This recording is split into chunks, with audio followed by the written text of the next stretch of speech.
Nous sommes le 3 août 1914. La guerre vient d'être déclarée. Dans la petite bourgade paisible de Feilly-en-Haye, un vent de terreur souffle dans la petite maison des grands-parents d'Alice. Ils se souviennent encore de la guerre de 1870. C'était hier. Ernest, son papa, mobilisé, s'empresse de rejoindre son régiment à Toul. Dans la nuit du 5 septembre, Alice et ses petits frères, Paul et Jules, sont réveillés par un bruit qui les emplit de peur. Le lendemain, M.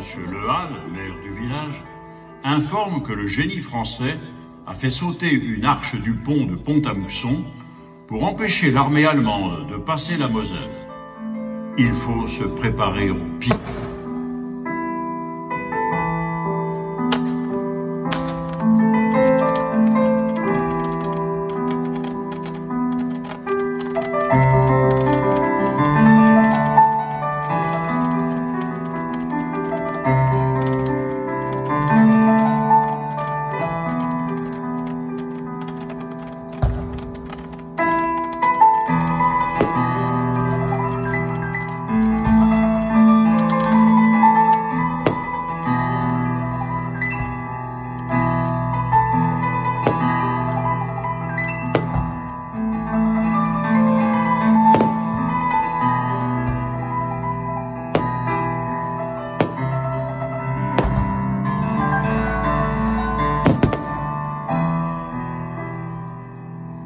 Quelques jours après, des soldats français, en poste dans les bois, près de la croix des Carmes, entrent dans le village afin de rassurer les habitants.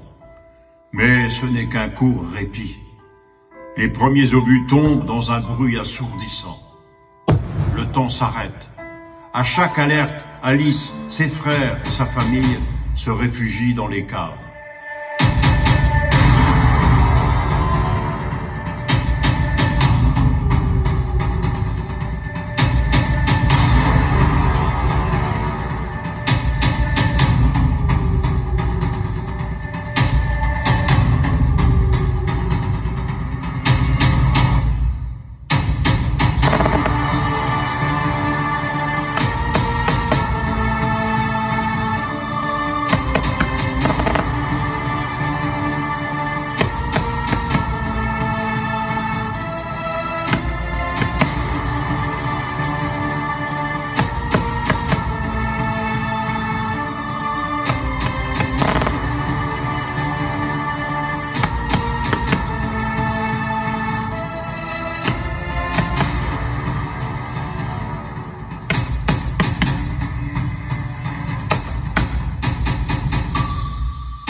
Quelques jours plus tard, Alice reçut une carte postale de son père.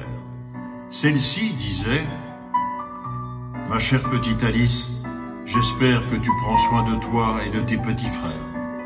Ici, la santé est bonne. On s'amuse, on joue aux cartes, on se raconte des histoires. Voilà pour aujourd'hui, ton papa qui t'aime très fort. »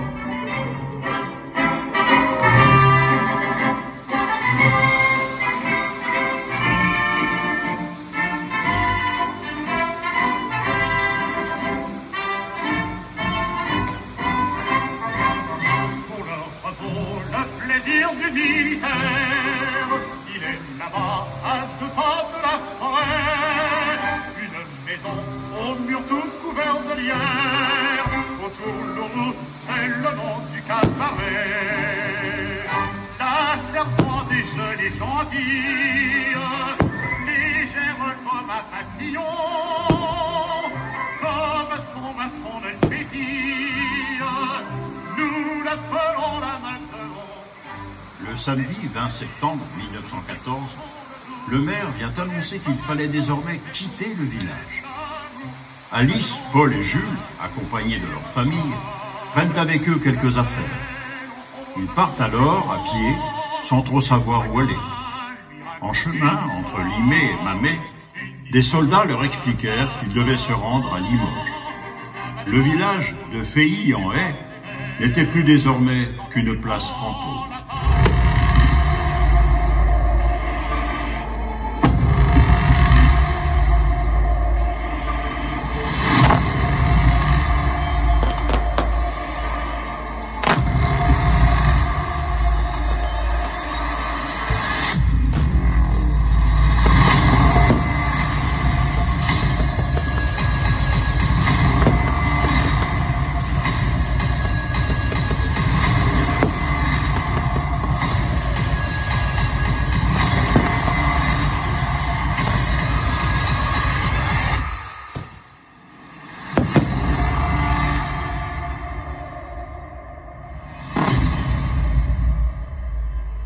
Les semaines et les mois passèrent.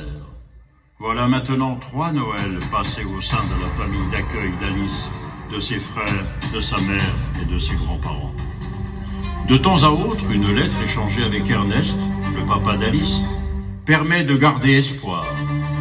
Ici au moins, Alice et les siens n'entendent plus le bruit des obus.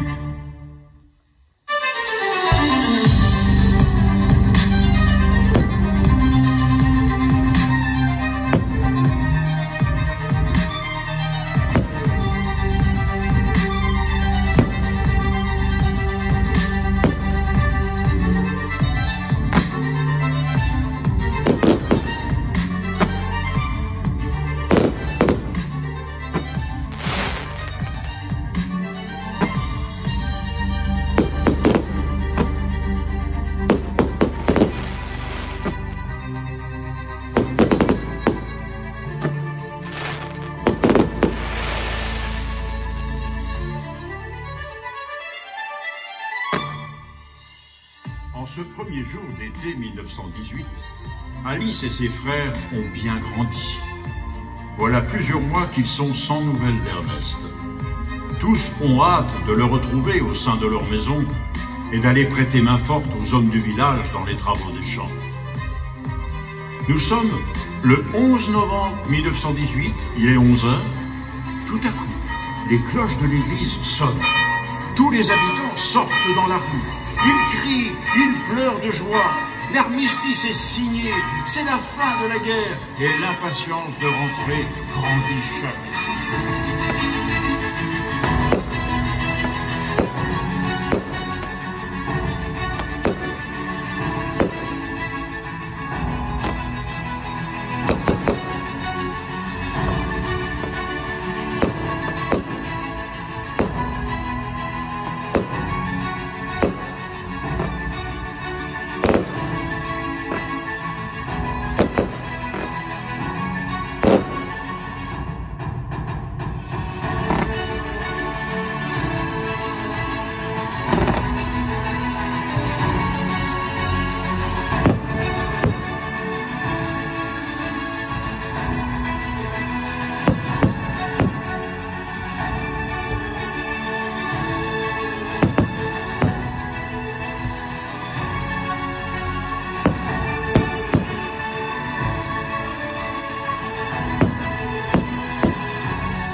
C'est en février 1919 qu'à la mairie de Limoges, des billets de train sont distribués pour que toute la famille puisse rentrer. Alice et ses frères sont impatients de retrouver leur papa. Mais à l'approche de Feilly, Alice ne reconnaît plus rien. Ces quelques années éloignées de sa maison ont-elles effacé les souvenirs d'enfance? Non, il n'en est rien. Les souvenirs sont intacts. Mais tout autour, il n'y a plus de forêt, il n'y a plus de champs, plus de route.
de Saint-Pierre, le clocher de l'église qui se dressait habituellement au pied de la colline n'est plus. Et autour de lui, plus rien non plus.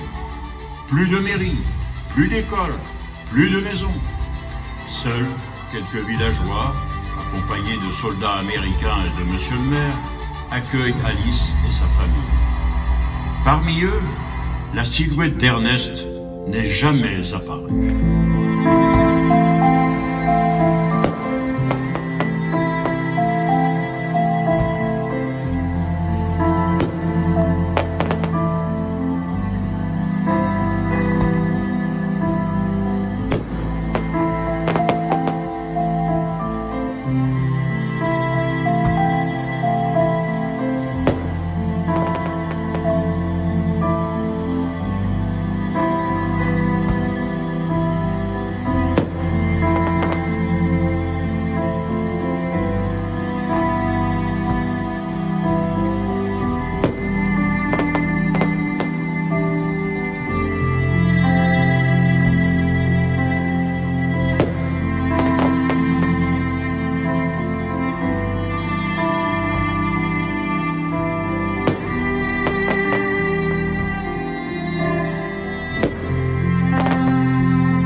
Les semaines passèrent. Les villageois demeuraient rassemblés dans des baraques de fortune. La vie allait bientôt reprendre ses droits. Les premières maisons reconstruites sortaient de terre. Les maçons, les tailleurs de pierre, les charpentiers, les cantonniers venus de toute la France et même de Pologne s'affairent pour terminer les dernières maisons et la nouvelle église qui allait être bénite dans quelques jours, le 21 septembre 1924. Des milliers de personnes, villageois et anciens combattants, les loups du bois le prêtre, comme on les appelle, se sont ainsi rassemblés au nom de la mémoire d'Ernest et de ses camarades, qui ont laissé sur les champs de bataille leur présent afin de permettre à leurs proches de vivre leur avenir.